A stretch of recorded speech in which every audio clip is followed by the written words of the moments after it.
So continuing further on the chaining of jobs or chaining of Apex code using Queueable Apex, this is how it's going to work. So there is here we have a small code sample. So if you see, this is a Queueable Apex class, okay, which has implemented Queueable interface. Now what we do, we write our code here. We would have our code here, which gets executed, and at the end of this code, we will have the system.enqueue job, which will call the second job. So from the first job, what you're going to do, we are going to call the second job. So the second job that we are calling, this also needs to be a Queueable Apex. This also needs to implement Queueable interface.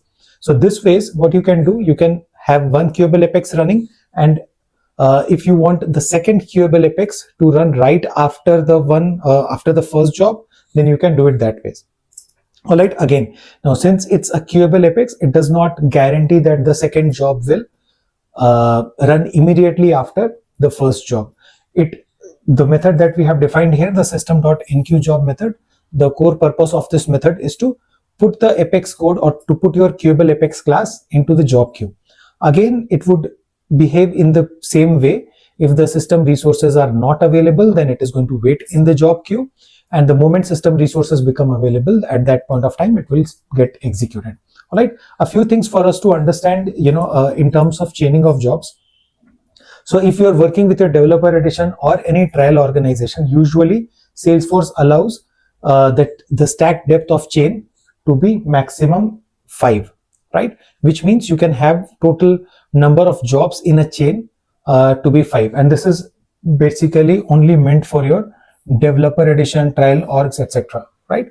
However, for your enterprise and unlimited edition, there is no such limit, which means Salesforce has not specified what can be the length of the chain that you can define, right? But of course, if you're working with your developer edition or a trial organization, it will be the max length stack depth which is allowed is 5, which means the first job, second job. So you can basically chain 4 jobs actually. You'll have to schedule or enqueue the second job from the first job. So first job is going to be there, and then second, third, fourth, fifth. So that is the maximum depth that you can have.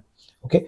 Now another important thing here, or another important consideration here, is you can add only one job from an executing job. So which means from this executing job, let's say this is my Apex code, I cannot have one job called and the second job called. No, I cannot do this. All right. So what we have to do, we have to have job, let's say we have to have job 1.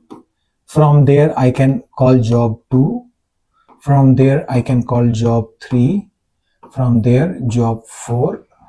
Okay, let's say from there job 4, and from there job 5, and this phase. I mean, for developer edition, this is the limit. Your developer edition or trial org, this is the limit.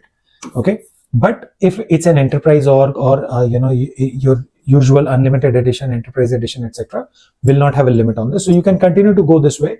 However, you can just call one job from an executing job. So you cannot call multiple. So there has to be, if we say there's a job 1 is the parent and job 2 is the child, so it's kind of a 1-to-1, right? So you can have only one child job executing from the parent job. Correct?